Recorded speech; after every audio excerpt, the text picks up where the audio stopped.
The rain hammered the roof like it was trying to drown out the world, but it couldn't touch the silence between us. Hudson's hand trembled as he reached for mine, his voice cracking like thunder. "Elijah, I can't pretend anymore. This isn't just friendship."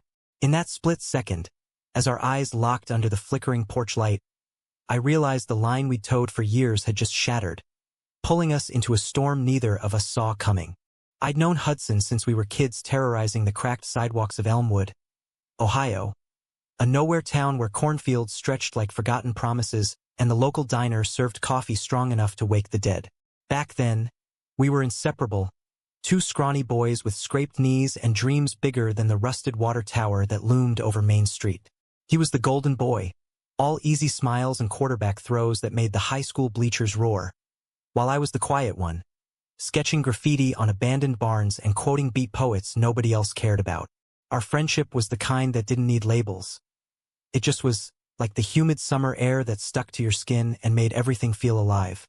That night in late October, when I showed up at his door with a duffel bag and a half-hearted excuse about my apartment flooding, I wasn't running from the rain. Not really. My lease had ended abruptly. My landlord, a grizzled vet with a grudge against kids these days, decided to sell the place out from under me, and with no family to crash with after Mom passed 2 years back, Hudson's place was the only option that felt like home. He lived in a squat ranch house on the edge of town now, the kind with peeling blue paint and a driveway cluttered with his beat-up Ford pickup. His folks had split years ago. Dad bolted for some oil rig in Texas. Mom remarried an accountant in Cleveland who treated Hudson like an inconvenient roommate. So it was just him, rattling around in that empty space, fixing cars for extra cash while grinding through community college courses on automotive tech. "Get in here, you idiot," he'd grinned when he opened the door, towel drying his hair from a post-gym shower. Water droplets clung to his broad shoulders, and for a stupid second, I wondered what it would be like to trace them down.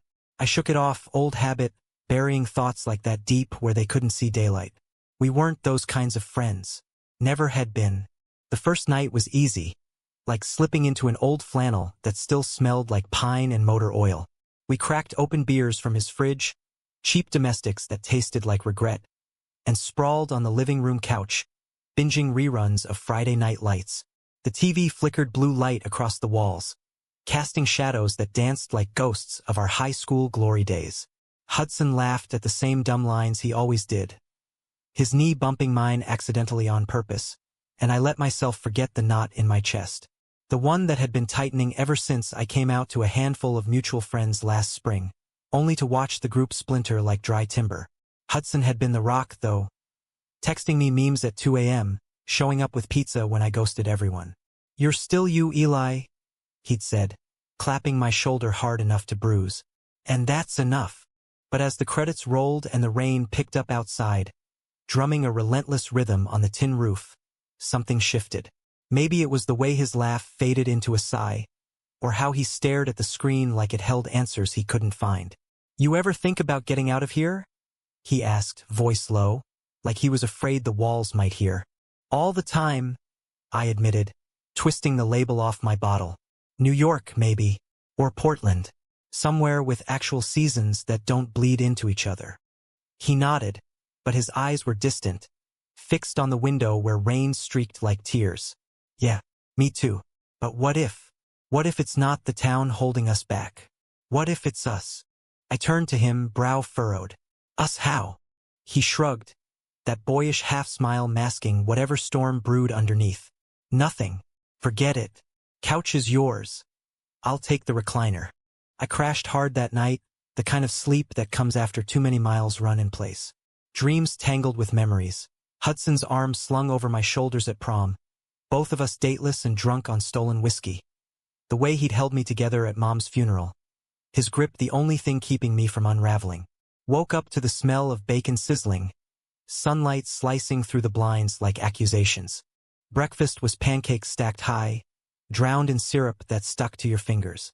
We ate at the scarred oak table his granddad carved, trading stories about the time we hot-wired Mr. Hargrove's tractor or the bonfire where we'd sworn to conquer the world. Easy. Normal. But as the day wore on, unpacking my bag in the spare room, a dusty cave of boxes and faded posters, the unease crept back. Hudson was quieter than usual, fiddling with his phone, glancing at me like I was a puzzle he couldn't solve. By afternoon, we were out in the garage, him elbow-deep in the guts of a '72 Chevy he'd been restoring for months. Grease smeared his forearms like war paint, and I handed him tools, playing mechanic's assistant like old times. The radio crackled with classic rock, Springsteen wailing about highways and heartbreak, and for a while it was perfect. Sweat beaded on his temple. He wiped it with the back of his hand, leaving a streak of oil. "Pass the wrench," he said, and when our fingers brushed, electricity hummed up my arm. I yanked back too quick, heart slamming. "You good?" he asked, straightening up, those hazel eyes pinning me. "Yeah, just hot in here." He chuckled, but it didn't reach his eyes. "Liar. You've been weird since you got here." I leaned against the workbench, crossing my arms to hide the shake. "Pot, kettle. What's eating you, Hud?" Silence stretched, thick as the oil rags piled in the corner. Finally, he tossed the wrench into the toolbox with a clang that echoed like a gunshot. "It's nothing. Or everything. Shit, Eli, I don't know." He ran a hand through his hair, spiking it wild. "Remember Sarah? From the diner?" I nodded. His on-again, off-again girlfriend from high school, now waitressing full-time while he dodged commitment like a bad pass. They'd broken up for the third time last month. Something about her wanting a ring and him not ready. "She wants to try again. Showed up yesterday, all tears and apologies. Said we could make it work if I just committed." My stomach twisted, though I couldn't say why. And I told her no. For the first time, it felt right. But then she asked why, and he trailed off, staring at the concrete floor like it might crack open and swallow him. "You what?" I told her the truth, that it's not her, it's me. He swallowed hard, Adam's apple bobbing. "I'm not into girls, Eli. Not like that. Haven't been for a long time." The garage spun for a beat, tools blurring into silver streaks. Hudson, Straight Arrow Hudson, the guy who dated cheerleaders and cracked jokes about fairy tales, was coming out to me, here in this oil-scented tomb of half-finished dreams. "Jesus, Hud," I whispered, stepping closer. "Why didn't you say something sooner?" "Because I was scared, okay? Scared you'd look at me different. That it'd ruin this." He gestured between us, frantic. "Us." I grabbed his shoulders, grounding us both. "It doesn't ruin anything. It makes you. And I've always been good with that." His laugh was watery, relief cracking through. "Yeah? Even if it means I've been half in love with my best friend since sophomore year." The world tilted again, harder this time. Love. Not the buddy kind. The real, bone-deep ache I'd buried under layers of denial. My hands dropped, but he caught them, holding on like lifelines. "Eli," he breathed, and that was it. The dam broke. We didn't kiss, not yet. But in that moment, foreheads pressed together, breaths mingling with the scent of gasoline and rain-damp earth, something shifted irrevocable. The unexpected wasn't the confession. It was realizing I'd been waiting for it all along. The rest of the day blurred into a tentative new normal. We finished the carburetor in companionable silence, hands brushing more deliberately now, sparks flying without apology. Dinner was takeout from Luigi's. Greasy calzones that we devoured on the porch, watching the sun dip low over the fields, painting the sky in bruises of purple and gold. Conversation flowed easier, laced with the unspoken. Stolen glances, a knee pressed against a thigh under the table. Hudson talked about the future, not vague dreams but plans. A shop in Columbus, maybe, specializing in vintage restorations. "You could design the logos," he said, nudging my foot. "Your sketches would make it legit." I smiled, warmth blooming in my chest. "Deal. But only if you promise no more hiding." "Promise." His pinky hooked mine, childish and profound. Night fell soft, stars pricking the velvet sky like secrets. We retreated inside, the house creaking around us like an old friend approving the change. I showered first, steam fogging the mirror, and when I emerged in sweats, Hudson was on the couch, flipping channels with feigned nonchalance. "Your turn," I said, toweling my hair. He stood, close enough that I caught the clean scent of his soap, citrus, and cedar. "Hey, Eli." "Yeah." Thanks for crashing here. For everything. Don't get sappy on me, quarterback. But my voice was thick, and when he leaned in, brushing a kiss to my temple, soft, chaste, a question, I didn't pull away. That night, we shared the couch. A blanket tented over us like a fort. No lines crossed, just the steady rise and fall of his breathing syncing with mine. A rhythm I'd recognize anywhere. Sleep came slow, my mind replaying the garage, the porch, the weight of his words. Love. Hudson loved me, and God help me, I loved him back. Had for years in the quiet spaces between touchdowns and mixtapes. But dawn brought the first crack in the facade. My phone buzzed at 6 a.m., shattering the hush. Sarah. Text. Heard you're staying over. We need to talk. Meet me at the diner. 7 sharp. My gut soured. How did she know? And what the hell did she want? I slipped out quietly, leaving Hudson snoring softly, one arm flung where I'd been. The air was crisp, frost limbing the grass like lace, and I drove the 5 miles to the diner with the radio off, mind racing. Sarah was already there, perched at our old booth, nursing black coffee. Her hair was pulled back tight, eyes red-rimmed but sharp. Elijah, she said, no hello. Sit. I did, wary. What's this about? You. She slid a photo across the table, grainy, printed from some social media stock. Me and Hudson at last summer's county fair, arms around each other, laughing over cotton candy. Innocent, but in her gaze damning. And him. Sarah. Don't. I saw the way he looked at you yesterday. When I pushed, he didn't fight for us. He fought for you. Her voice cracked, but anger edged it. How long? It's not like that. Lie half-truth. We're friends. Bullshit. She leaned in, voice dropping to a hiss. I deserve the truth, Eli. After everything. Guilt twisted like a knife. Sarah wasn't a villain. She'd been kind to me, shared late-night shifts covering for Hudson's moods. But this jealousy laced with hurt was a minefield. He's confused, I said finally, hating the words. Give him space. Confused. She laughed. Bitter. Or gay. Is that it? My boyfriend's been pining for you while I'm the fool. The diner door jingled. A trucker ambled in, oblivious. But her words hung heavy, a gauntlet thrown.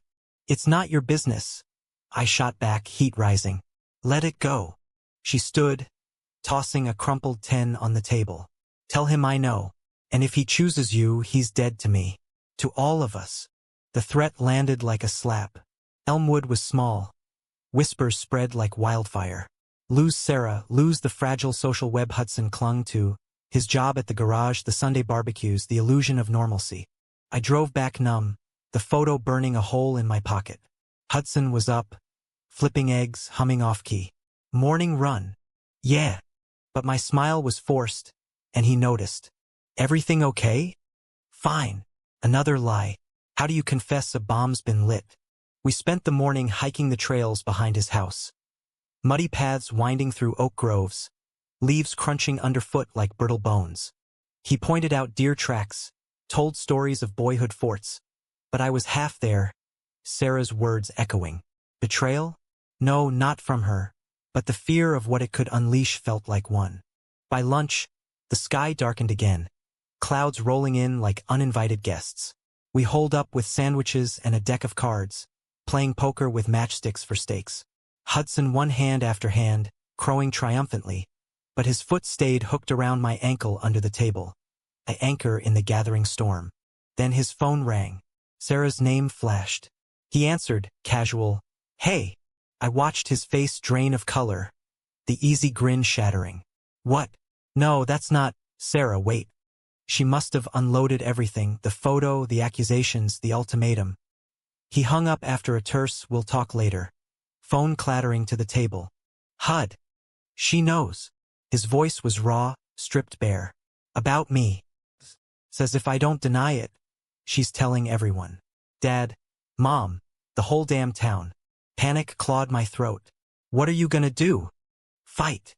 He stood, pacing like a caged wolf. This is my life, Eli. Ours.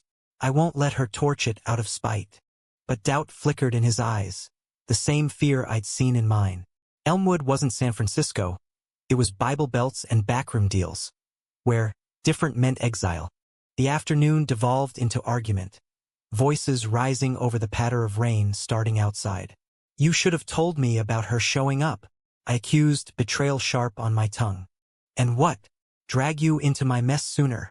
He threw his hands up. I was trying to protect you. From what? Your ex's tantrum? Or your own cowardice?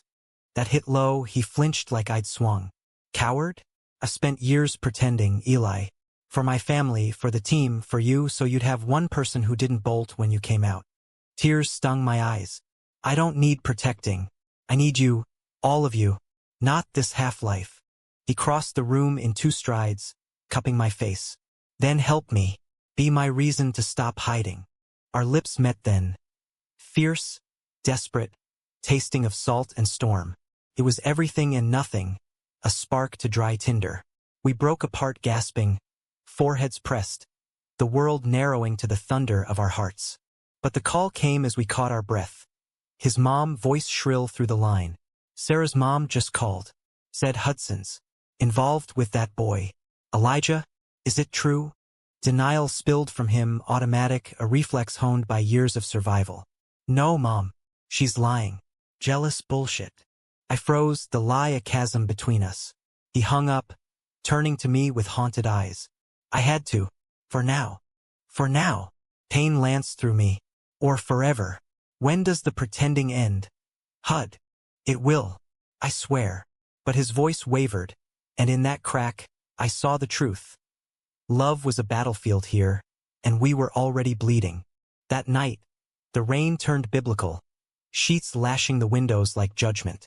We lay awake on the couch, bodies inches apart, the space between us vast as oceans. Whispers turned to confessions. His first crush on a teammate, buried under locker room bravado. My lonely nights scrolling Grindr, deleting profiles before they could hurt. Vulnerability wove us tighter, but the noose of tomorrow tightened too. Dawn broke gray and unforgiving. Hudson rose first, brewing coffee with mechanical precision. I'm going to the garage. Clear my head. Want company? He hesitated, then shook his head. Need to do this alone. The door clicked shut behind him, leaving me with the echo of unspoken fears. I paced, phone in hand, thumb hovering over Sarah's number. Call her? Beg? No, that was surrender. An hour later, my own phone buzzed. A group text from old high school buddies. Heard about Hudson. That's fucked up. You cool? Eli? Staying away? The betrayal hit like whiplash. Not from them, but from the speed of the poison spreading. Sarah hadn't waited. She'd weaponized the hurt, and now the town was a tinderbox. I bolted to the garage, rain soaking me through. Hudson was under the Chevy, wrench clanking rhythmically. Hud! He slid out, grease-streaked and grim. Saw the texts. It's out. Yeah. I slid down the wall beside him, rain dripping from my hair. What now? We fight. His hand found mine, slick with oil but sure. Together. But as thunder rumbled, shaking the rafters, I wondered if together was enough against a town that devoured its own. The days blurred into a siege. Whispers followed Hudson at the garage.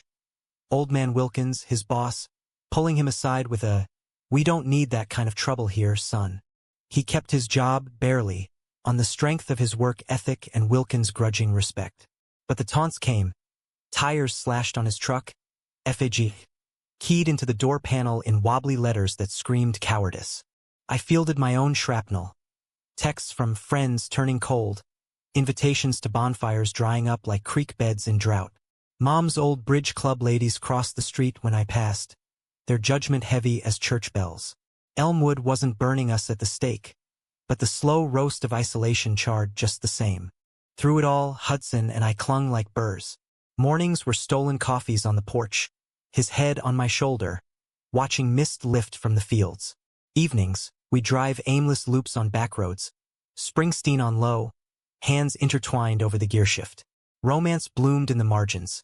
A daisy he'd tucked behind my ear from roadside weeds. A mixtape labeled for the boy who sees me. No grand gestures, just the quiet poetry of survival. His thumb tracing my knuckles during storms, my sketches of us framed on his fridge. two silhouettes against a sunset skyline, dreaming of escape. But betrayal lurked, insidious. One night, after a particularly brutal shift where a customer spat at Hudson's feet, he vanished into the garage for hours. I found him later, slumped against the Chevy, a half-empty whiskey bottle from his dad's old stash beside him. "Couldn't sleep," he muttered when I knelt.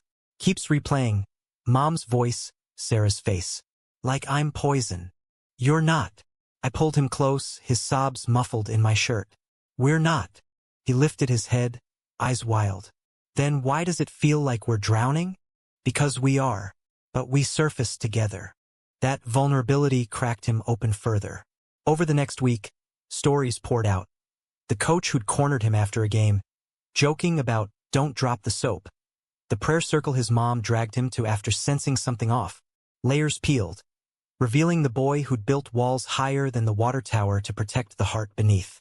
Mine followed, nights after Mom's chemo when I'd stare at the ceiling, bargaining with God for her life while hating him for mine. Felt like loving men was the sin that tipped the scales. I admitted one twilight, as we walked the tracks where we'd raced trains as kids. Hudson stopped, turning me to face him. "No. The sin was making you feel that way. Eli, you're the best thing in this shitshow. My redemption." His kiss then was sunlight breaking clouds. Tender, affirming. A vow sealed in rust-flaked iron. We laughed after, giddy idiots, racing the sunset home. Yet the climax brewed, dark and inevitable. Sarah escalated, cornering me at the post office amid stares from clerks. "He's gonna ruin you?" she hissed, clutching a stack of bills like shields. "My cousin's a cop. One word, and that garage job's gone. Family too. Blackmail." Disgust curled my lip. "That's low, even for you." "It's protection." Tears welled, but her jaw set mulish. "For him. Before he destroys everything." I walked away shaking, the ultimatum a noose. Tell Hudson? Force her hand? The conflict tore at me, a betrayal of my own making, choosing silence to shield him, even as it eroded us. It snapped the night of the storm. Winds howled like banshees, uprooting the old maple in his yard with a crack that shook the foundation. Power flickered out, plunging the house into inky black. We lit candles, their flames dancing shadows on walls papered with ghosts. Huddled on the porch swing, creaking under our weight, Hudson broke first. "Sarah texted. Says she has proof. Photos from that fair. Wants me to meet her. Set things straight, or she goes public." My blood iced. "The photo." "Don't." "Have to." His voice was steel over gravel. "End this." We drove through the deluge, wipers slapping futility against the torrent. The diner loomed like a beacon, neon sign buzzing erratically. Sarah waited inside, alone at the counter, her reflection warped in rain-lashed windows. Hudson stormed in. I followed, soaked to bone. "This stops now," he growled, slamming the photo down. "Whatever grudge, let it go. I'm done hiding, for you, for anyone." She whirled, eyes flashing. "Hiding? You're parading it. With him." Finger jabbed my way, venomous. "It's not a parade," I snapped. "It's love." The word detonated. Sarah recoiled. Hudson went still, then forward, voice steady. "Yeah, love. Mine for him. And if that's a crime in this town, then screw it. I'm out." Thunder boomed, punctuating the silence. Sarah's facade crumbled, sobs racking her frame. "I loved you," she whispered. "Why wasn't it enough?" Hudson softened just a fraction. "It was never about you. I'm sorry." She fled then into the storm, leaving us amid the wreckage. Outside, lightning split the sky, illuminating Hudson's face. Raw, resolute. That was it. The line in the sand. Relief warred with terror. "What now?" "Now?" He pulled me into the rain, swing chains rattling in the gale. "We run. Or fight. But together." We kissed under the downpour, fierce, cleansing, the world washing away in sheets of silver. No more pretending. Just us, drenched and defiant, hearts pounding in sync with the tempest. The aftermath was a reckoning. Mom called the next day, voice quavering over static lines. "If it's true, I love you, Hudson. Always." No thunderbolts, just quiet acceptance that felt like grace.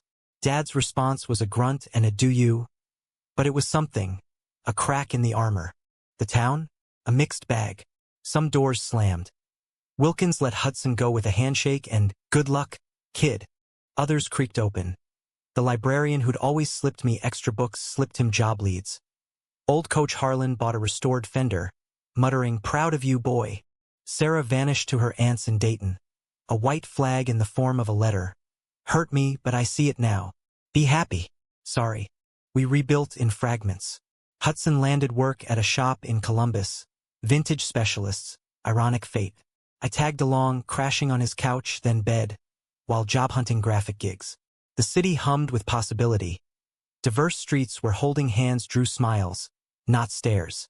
Our first date was falafel from a truck, eaten on a bench overlooking the Scioto River. Fireworks bursting for the 4th like stars we'd stolen back. Love deepened, humanistic in its flaws. Fights over dishes escalated to fears of abandonment. Make-up sex? Wait. No. Make-up talks stretched into dawn. Vulnerabilities bared like offerings. Hudson's walls tumbled fully. He joined a support group, voice steady sharing stories that once choked him. I sketched our life. A chapbook of us, self-published on a shoestring, pages filled with porches and pickups, kisses in the key of redemption. 1 year on, back in Elmwood for Mom's birthday barbecue, we stood on that same porch swing, repaired, chains oiled smooth. The town had softened. A rainbow flag fluttered from the water tower. Kids' graffiti art, not destruction. Hudson's arm around my waist, casual as breathing. Unexpected, huh? He murmured, lips to my temple. I leaned in, heart full. Best kind. And in that humanistic close, no tidy bows, just scarred hands laced and futures unfolding. We found our America. Not the flag-waving myth, but the real one, stitched from betrayals and storms. Love the thread holding it whole.